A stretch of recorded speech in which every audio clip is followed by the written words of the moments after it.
You're going to learn how to stop your child from guessing when he does not know a word, because guessing just kills decoding. If he just throws out a word, he's not going to depend on what the letters say. I'm going to teach you a strategy that if you use it, within 3 weeks, your child will stop guessing. I'm even going to model that strategy for you with a child.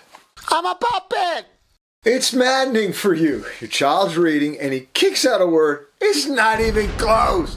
The word is plain. He says train.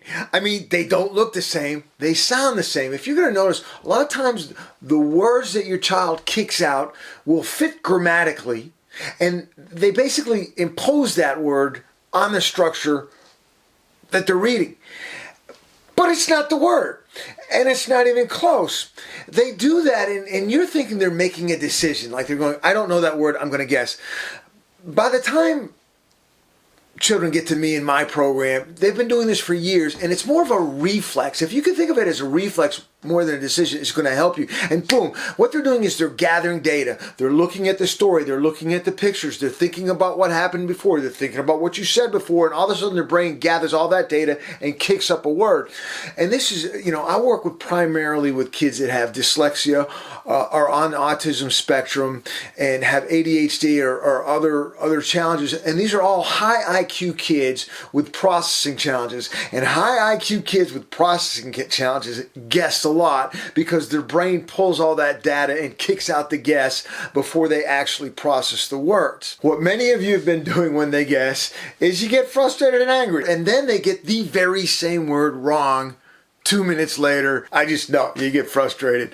I have a program. It's all about interacting with the word, right? I'm all about interactive and touching and interacting. I have a program. If you want to know more about it, there's a link to it in descriptions below, where if you give me 15 minutes a day working with my drills and methodology, we will get your child to grade level. There's more on that below. Back to what you do when your child guesses. Step 1, hit what I call lawyer mode. First, you're going to show them that they guessed. The evidence. So I'm dyslexic. I stayed back in 3rd grade. I have some processing challenges. I actually saw the wrong word. And your child, I actually imposed the wrong word on the right word. So you've got to make sure they're actually seeing what they're supposed to be saying. So step 1, you just put his finger under it, you hit lawyer mode. So let's say the child said school instead of park. The sentence is Joey went to the park and he said school. Well, I get that as someone who's wired like your kid, because maybe school was a couple sentences before and school would be a place you might go to. So his brain clicked in school before park. So you're going to put his finger under it. Here comes what lawyer mode looks like. You're going to put his finger under it and ask him what the word is. Right? Most times they know it. I have parents in tears, literally in tears, when they do this step and say, well, he read the word, like he knew the word. Why would he guess when he read that word? Because that reflex happened before he even got to the processing step of the word. So we want him to interact with that word. So then you hit lawyer mode and you show them the guess. So it looks like this. You're not shaming them, but you're trying to engage that part of the brain that's supposed to be working with visual data. So you say, what does the word begin with? So the word's park, a P, right? Now, what does the word you said begin with? So now here's what's really cool about the lawyer step. They're physically touching the word. Touch. Touch is very important. I have a whole video on how you use physical touch to teach neurodiverse children. You'll find it in descriptions below. So they're touching, in this case, park. He's looking at park and he's saying P. P's the letter that park starts with. His brain is holding school. School is the word he went with. You're asking questions. What does this word begin with? P. What does the word you said begin with? S. And you kind of go down the word. What's the next letter? And you're basically presenting evidence. And you're like, Keith, why should I be presenting evidence? I'll tell you why. Because you got a genius dyslexic kid that needs you to do it. So what I say all the time to parents is children that learn differently must be taught differently. Okay? Dyslexic children can read at grade level. Neurodiverse children can read at grade level. We seem to have institutions that believe they can't, and they want to do tests to speech and read tests to them and all this accommodation stuff. These children can learn to read. You've just got to teach them a little differently. So now you're having a conversation and he's interacting with the words and the letters. And that's the lawyer mode, where you're basically showing them the evidence that they're wrong phonetically and presenting it to them, and they're interacting with you and talking and discussing these things we call letters and words and phonics. That's lawyer mode. Step 2 is touching and saying the word 3 times, reading each letter and saying 3 times again with a gentle rock. You're going to have them physically touch the word and say the word because they impose school onto Park. Now, this is what's fascinating, because a lot of the kids that I work with have impaired executive function, which means they have limited mental flexibility, which means they can actually memorize PARK as school. They will actually look at that word. And some of you have children, you're going, this makes sense. You have children where they'll look at a word and over again, they'll say the wrong word over and over again. That's because they've coded that word wrong. You don't want that to happen. You want park to be park and school to be school.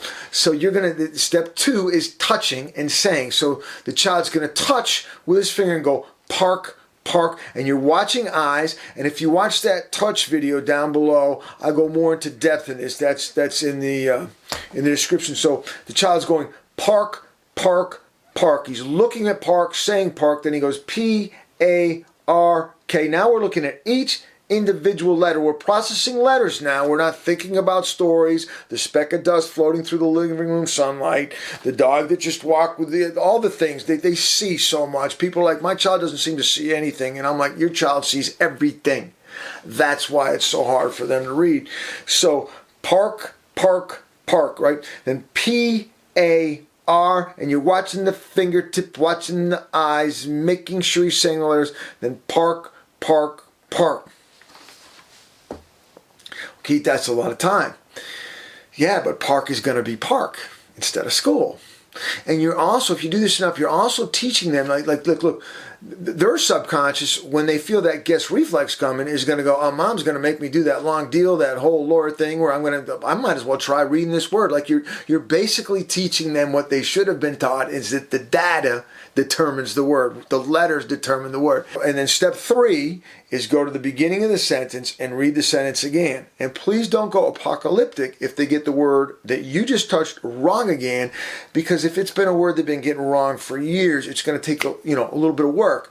But boom, there it is. Step 1, right? Lawyer mode. Step 2, interact with the word. Touching, saying, each letter, saying, looking. Step 3, beginning a sentence, read again, off you go. I'm going to model this with a student named Joey. Just so you see, I want you to see what it looks like with a child. And this is my best shot. Please work with me. I really want you guys to believe in this. David went to the school. Nope, that's a guess, dude. That word there. He's at the school. He was at the school a little while ago. Okay, but now he went somewhere else. Now put your finger right under that word. Look right under the word.